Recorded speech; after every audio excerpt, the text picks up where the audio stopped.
지난 섹션과 마찬가지로 이 비디오에서 바로 요점으로 들어가 롭스 튜토리얼 3에서 찾을 수 있는 모든 새로운 정보를 요약하고자 합니다. 단계별로 따라하고 싶다면 이미 준비되어 있으니 그렇게 하셔도 됩니다. 예? 하지만 새로운 내용에 대해 말씀드리고 거기서부터 시작해 보겠습니다. 상상할 수 있듯이 처음부터 이 장면 그래프 트리를 구축하는 여러 가지 방법이 있습니다. 한 가지 방법은 배럴과 같은 자산을 가져와서 참조하는 것입니다. 다시 말해 제가 했던 것처럼 이 원시 경로를 설정합니다. 여기에서 그것을 배럴이라고 명명하며 메쉬와 재료를 포함합니다. 그리고 나서 이렇게 다양한 변형을 기본적으로 분리합니다. 그래서 저는 이 세트 변형 노드를 사용하고 배럴에 뚜껑이 없는 것 등을 선택하면 됩니다. 맞죠? 모든 변형에 대해 그렇게 하고 해당 변형에 대해 룰을 설정한 다음 그래프트 노드라는 것을 사용할 수 있습니다. 그래프트는 기본적으로 이 입력에서 무언가를 가져와 입력 단계에 있는 모든 것을 가져와 자식으로 만드는 방법입니다. 예를 들어 여기 x폼이라는 노드가 있습니다. 맞죠? 그리고 그것을 연결하면 여기 장면 그래프트 트리를 보면 이것을 확인해 보세요. 이제 모든 배럴은 create x폼의 자식입니다. 이제 이 x폼은 혼란스러울 수 있습니다. 왜냐하면 보통 x폼을 변환이라고 생각하거나 x폼을 보면 변환의 약어라고 생각하기 때문입니다. 그러나 우리는 변환과 x폼을 가지고 있습니다. 두 가지 다른 것들입니다. x폼은 이 장면 그래프 트리에서 x폼 레이어에 대해 이야기하고 있습니다. 레이어라고 하면 안 되죠. 여기 장면 그래프 트리에서는 x폼입니다. 변환, 이 사람은 실제로 장면에서 물체를 이동하는 것에 대해 이야기하고 있습니다. 보통 이렇게 변환을 사용할 때는 무언가를 절차적으로 변환하려는 것입니다.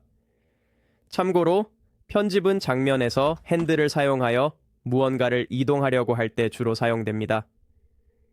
이 모든 것이 좀 혼란스러울 수 있다는 것을 알고 있습니다.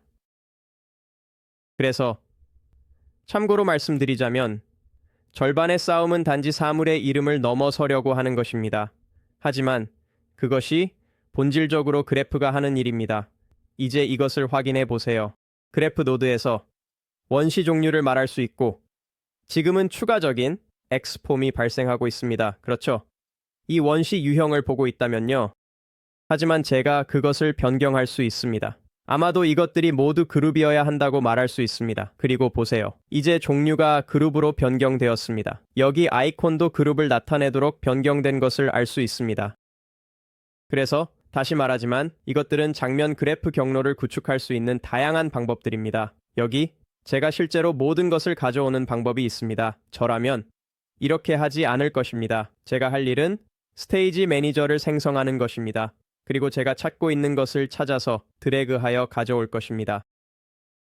이제 여기서 곧 말씀드릴 문제가 있습니다. 사실 문제는 아니지만 주의해야 할 사항입니다. 그럼 배럴 말고 다른 것을 가져온다고 해봅시다. 예를 들어 책장, 자산을 가져온다고 해봅시다. 이렇게요. 좋아요. 저는 책장을 가지고 있습니다. 제가 한 일은 이 참조 노드가 하는 것과 본질적으로 동일합니다. 하지만 한 가지 중요한 차이점이 있습니다. 그것은 스테이지 매니저를 사용할 때 이 상단 입력에 무언가를 연결하면 위에 있는 모든 것이 평탄화된다는 점입니다. 그게 무슨 뜻일까요? 그것은 제가 이렇게 하면 이제 모든 배럴이 다른 부서에서 업데이트될 수 없다는 것을 의미합니다. 만약 어떤 이유에서든 감독이 좋아, 이 배럴들을 핑크색으로 만들자라고 말하고 싶어 한다고 가정해 봅시다. 왜 그런지는 모르겠지만 그렇게 된다고 가정해 봅시다. 배럴이 텍스처링 부서에 의해 업데이트되면 여기서 평탄화되었기 때문에 업데이트되지 않을 것입니다. 그리고 스테이지 매니저가 그것을 평탄화하는 이유는 단지 내부 메커니즘 때문이라고 생각합니다. 일반적으로 스테이지 매니저가 작동하는 방식 때문입니다. 그래서 이것은 사항입니다. 실제로 이것이 의미하는 바는 이 상단 입력에 아무것도 연결하지 말라는 것입니다. 아니면 아니면 사실 아니에요. 절대 그렇게 하지 말라고 확실히 말할 수 있어요. 다시는 업데이트 되지 않는 것을 괜찮다고 생각하지 않는 한, 그러니까 파이프라인에 있을 때 정말 주의해야 할 점이라는 것을 알아두세요. 왜냐하면 그런 일이 발생하면 텍스처링 부서에서 왜 당신의 이펙트 장면에서 배럴이 핑크색이 아닌가요? 라고 할 테니까요. 또는 알다시피 효과 장면이 조명으로 가고 렌더링으로 가면 무슨 말인지 알겠죠. 약간의 혼란을 일으킬 수 있습니다. 그래서 제가 말했듯이 그것을 주의하세요. 여러 스테이지를 사용하고 싶다면 이 전체 그래프 노드가 유용해집니다. 왜냐하면 이렇게 할 수 있기 때문입니다. 예를 들어 이것이 바로 책장이라고 가정해 봅시다. 여기에서 다른 것, 예를 들어 책으로 할 수 있습니다. 책, 자산을 찾아봅시다. 그것을 가져오세요. 우리가 가져온 것들의 계층 구조가 여기에 있습니다. 상단 입력에 아무것도 연결되지 않았기 때문에 아무것도 평탄화되지 않습니다. 우리는 준비가 되었습니다. 다음 비디오에서는 물리 기반 변환을 활용하여 물건을 배치하는 방법을 살펴보겠습니다.